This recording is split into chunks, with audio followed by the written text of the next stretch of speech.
જીવઃ શરદશતઃ, હજારો વર્ષ સુધી જીવવાની શુભેચ્છાઓ આપણા પૂર્વજોએ રાખી. પણ જન્મ અને મૃત્યુ એ તો કુદરતને આધીન હોય છે. તેના સામે ગમે તેવા સમર્થ વ્યક્તિનું ક્યારે પણ કશું ચાલતું નથી. કારણ કે કાલહ તદ્ર પીબતી રસ, કાળ બધાનો કોળિયો કરી જાય. તો હજારો વર્ષ સુધી શરીરને કઈ રીતે ટકાવવું? આ વાત અશક્ય અને અસંભવ લાગે. આ સિદ્ધાંતનો અર્થ કઈ જુદો છે.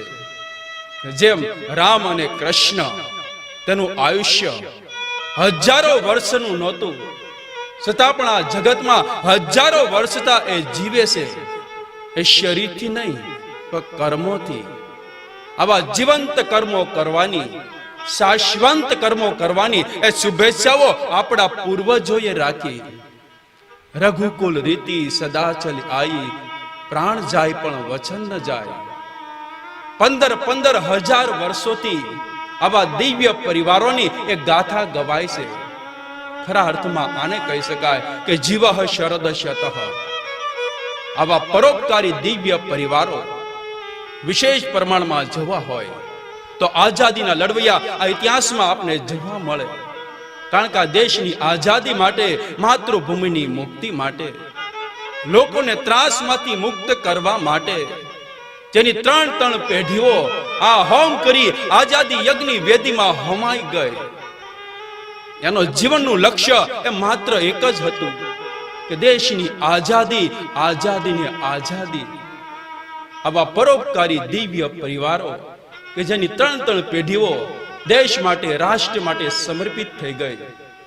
જનની જન્મભૂમિ કૃતાર્થ, જેના જન્મોથી જન્મદાતા અને જેના કર્મોથી કર્મભૂમિ કૃતાર્થ થાય, એ જીવનની ખરી સાર્થકતા કહી શકાય. કે જેના આગમનથી, જેના કર્મયોગથી, જેના પાવન ચરણોથી આ ભારત ભૂમિ ધન્ય ધન્ય થઈ ગઈ. આવા જીવન ચરિત્રો આ માત્ર ભારત દેશને નહીં, વિશ્વના તમામ દેશોને એ પથદર્શક, માર્ગદર્શક બની શકે. શાશ્વત કાળ સુધી એ પથદર્શક બની શકે એવા વીર સપૂતો આ ભારત ભૂમિમાં થયા. તેમાં પણ વિશેષ પ્રમાણમાં આવા જીવન ચરિત્રો જોવા હોય તો આઝાદીના લડવૈયા આ ઇતિહાસમાં આપને જોવા મળે. આટલા માટે જ આઝાદીના લડવૈયાનો ઇતિહાસ સર્વશ્રેષ્ઠ ઇતિહાસ, અજોડ ઇતિહાસ. કોઈ પણ દેશ, કોઈ પણ રાષ્ટ્ર, તેની મહાનતા હંમેશા ઇતિહાસો પર આધારિત હોય છે. ભારત દેશ આટલા માટે જ મહાન છે કારણ કે તેનો ઇતિહાસ મહાન છે. મેરા ભારત મહાન એવું બોલવાથી કે કહેવાથી કે લખવાથી આ ભારત દેશ એ મહાન નથી થઈ શકતો. પણ જેમાં મહાનતા છુપાયેલી છે, આવા ભવ્ય વારસાનું જતન કરવું જોઈએ. અને તેનું જતન કરવું એવું પ્રત્યેક ભારતીય લોકોનું એ પ્રથમ કર્તવ્ય બને. महाक्रांति के आह्वान पर, महाक्रांति के आह्वान पर मृत्युंजय बनकर ललकारे, अमर सपूत वे अमर ही रहेगा जब तक सूरज चांद सितारे. जब नभमंडल ऊपर कोई दृष्टि करे के न करे, છતાં પણ સૂરજ, ચાંદ અને સિતારાઓ હંમેશને માટે એ ચમકતા હોય છે. કારણ કે તેને કોઈના પ્રોત્સાહનની જરૂર નથી હોતી, એ સ્વયંભૂ હોય છે. આવી રીતે ઇતિહાસ રૂપી નભમંડળ ઉપર કોઈ દ્રષ્ટિ કરે કે ન કરે, છતાં પણ આવા વીર સપૂતો તેના ઓજસથી હંમેશને માટે એ ચમકતા હોય છે. કારણ કે તેને કોઈના પ્રોત્સાહનની જરૂર નથી હોતી, એ સ્વયંભૂ હોય છે અને આખા જગતને એ પ્રકાશિત કરતા હોય છે. જે વ્યક્તિએ અંધકારમય યુગમાંથી બહાર આવવું હોય, જીવનને પ્રકાશિત કરવું હોય, જીવનની અંદર એ પ્રકાશ ભરવો હોય, તો આવા લોકોએ તેના તરફ દ્રષ્ટિ કરવી પડે. એટલું જ નહીં, તેનું અનુસરણ પણ કરવું પડે. જે સમયે આ ભારત દેશને અંગ્રેજોએ ગુલામ કર્યો, આખો ભારત દેશ ભયંકર અંધકારમાં જ્યારે ડૂબેલો હતો, તેવા સમયે આઝાદીના પ્રકાશ તરફ લઈ જવા માટે આવા વીર સપૂતોએ પોતાના આખા જીવનો તેમાં સમર્પિત કરી દીધા. આવા તેજોમય જીવન ચરિત્રો વિશેષ પ્રમાણમાં જો જોવા હોય તો આઝાદીના લડવૈયા આ ઇતિહાસમાં આપને જોવા મળે. મૃતઃ કર્મો મૃતઃ જીવનમ, અમૃતઃ કર્મો અમૃતઃ જીવનમ. મૃત કે અમૃત એ શારીરિક અવસ્થા નહીં, પણ કર્મોની અવસ્થા હોય છે. કારણ કે શરીર તો નાશવંત છે, ક્ષણ ભંગુર છે. છતાં પણ આવા નાશવંત શરીરથી શાશ્વતતાને પામી શકાય. શરીર માધ્યમ ખલુ ધર્મ સાધનમ. આ શરીરના માધ્યમથી શ્રેષ્ઠ કાર્યો કરીને અમરત્વને પણ પામી શકાય.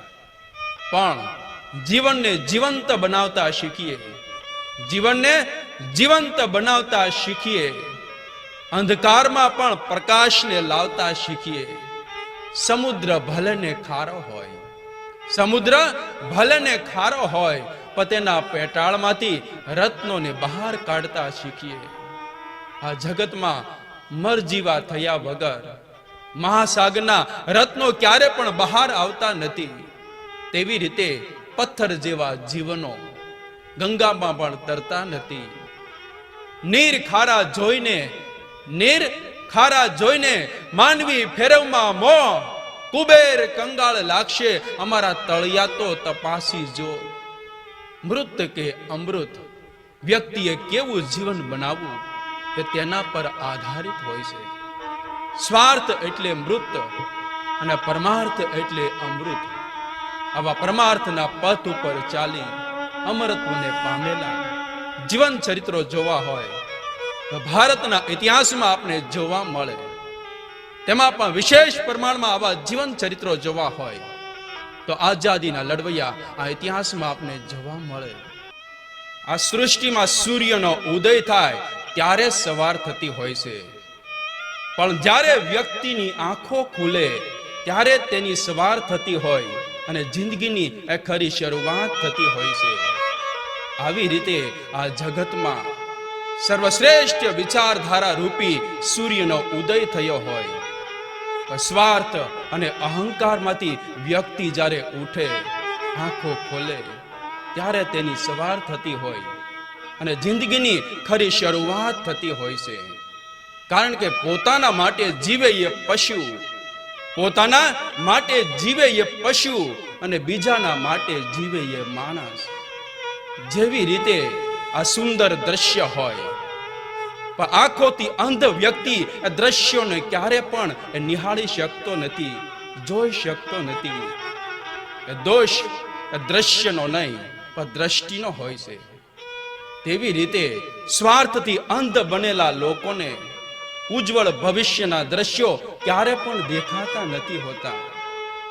કારણ કે આપણા ઇતિહાસોની અંદર 28 પ્રકારના નરકોનું વર્ણન કરવામાં આવ્યું છે. તેનો પ્રવેશ દ્વાર માત્ર એક, તે એટલે સ્વાર્થ. સ્વાર્થ એટલે વ્યથાર્ગતમ નરકસ્ય જીવનમ, અર્થ વગરનું વ્યર્થ જીવન. અને આ જગતની અંદર પ્રત્યેક વ્યક્તિનું મૂલ્ય તેના કર્મોથી થતું હોય છે. સ્વાર્થની શરમ સીમાઓ ઓળંગી પરમાર્થના પથ ઉપર ચાલી મહાન કર્મયોગ કરી જે વ્યક્તિએ પોતાનું મૂલ્ય વધાર્યું છે, આવા અમૂલ્ય જીવનો જોવા હોય તો ભારતના ઇતિહાસમાં આપણે જોવા મળે.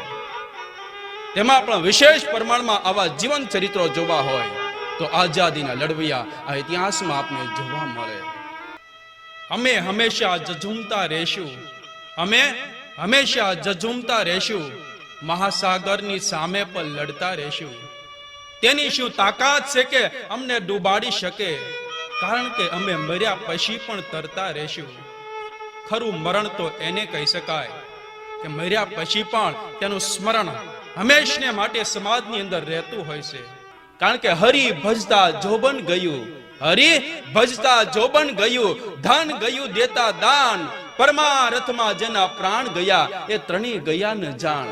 એનો ક્યારે પણ વિનાશ થતો નથી. અમે હંમેશા ઝઝૂમતા રહેશું, અમે હંમેશા ઝઝૂમતા રહેશું, મહાસાગરની સામે પણ લડતા રહેશું. તેની શું તાકાત છે કે અમને ડૂબાડી શકે? કારણ કે અમે મર્યા પછી પણ તરતા રહેશું. ખરું મરણ તો એને કહી શકાય કે મર્યા પછી પણ તેનું સ્મરણ હંમેશને માટે સમાજની અંદર રહેતું હોય છે. સ્મરણ હંમેશા એવા જ વ્યક્તિનું થતું હોય છે જે વ્યક્તિ કર્તવ્યમાં રમણ હોય છે. ક્ષણજીવી નહીં પણ ચિરંજીવી બનો.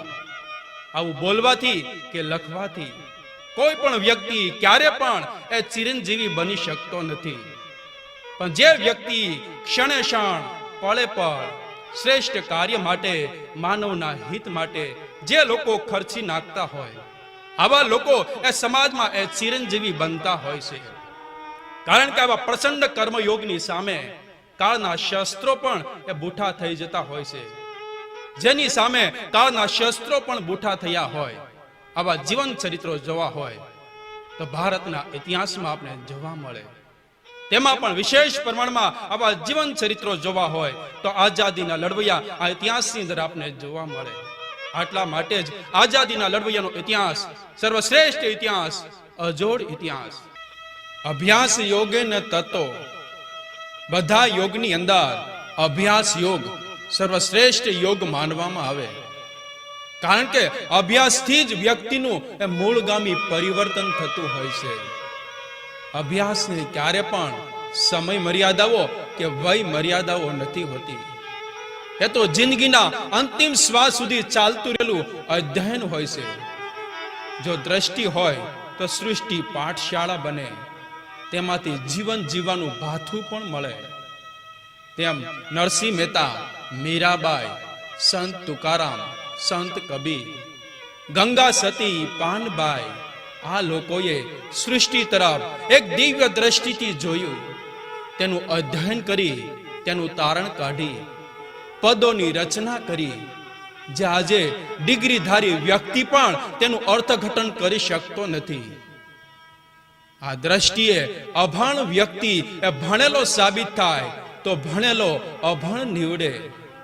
કારણ કે જીવનનું ભણતર એ જ ખરું ભણતર કહી શકાય. જીવનનું ભણતર એ જ માનવતાનું ખરું ઘડતર કરી શકે. એટલું જ નહીં, મહામાનવતાની ઇમારતનું ચણતર પણ કરી શકે.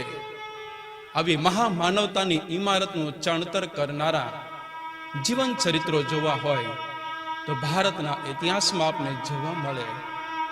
તેમાં પણ વિશેષ પ્રમાણમાં આવા જીવન ચરિત્રો જોવા હોય તો આઝાદીના લડવૈયા ઇતિહાસની અંદર આપણે જોવા મળે.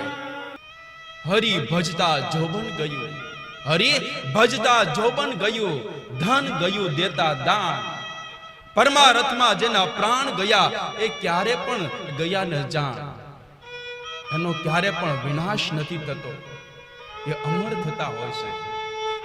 અમર થવાની ઔષધિ મત શોધો સંસાર, અમર થવાની ઔષધિ મત શોધો સંસાર. કા કવિ, કલાકાર અને કાં તો કીર્તાર.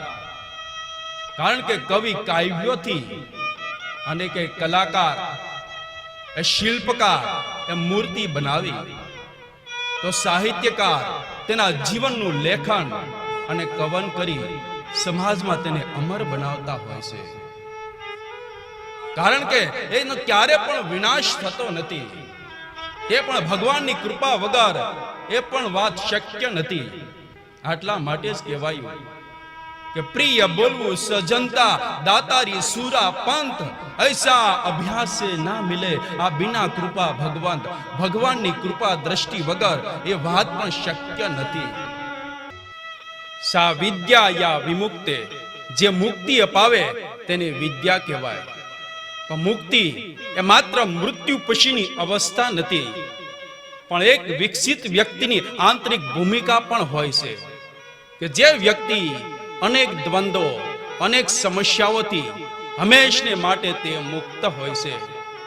આ ભવસાગર તરવાની જે કલા શીખવે ને એને વિદ્યા કહેવાય. આ ભવસાગરમાં જે વ્યક્તિ ડૂબે તે મરે, પણ તરે તે જીવે. પણ આ જગતની અંદર ઘણા જીવનો આપને એવા પણ જોવા મળે કે વર્ષો સુધી, પેઢીઓ સુધી હંમેશને માટે આ જગતની અંદર તે તરતા રહ્યા. કાળની શું તાકાત કે તેને ડૂબાડી શકે. આવા શાશ્વત કાળ સુધી તરવાની કલાઓ જેને આત્મસાત કરી, આવા તરવૈયાઓ, આવા જીવન ચરિત્રો જોવા હોય તો ભારતના ઇતિહાસમાં આપને જોવા મળે. તેમાં પણ વિશેષ પ્રમાણમાં આવા જીવન ચરિત્રો જોવા હોય તો આઝાદીના લડવૈયા આ ઇતિહાસમાં આપને જોવા મળે.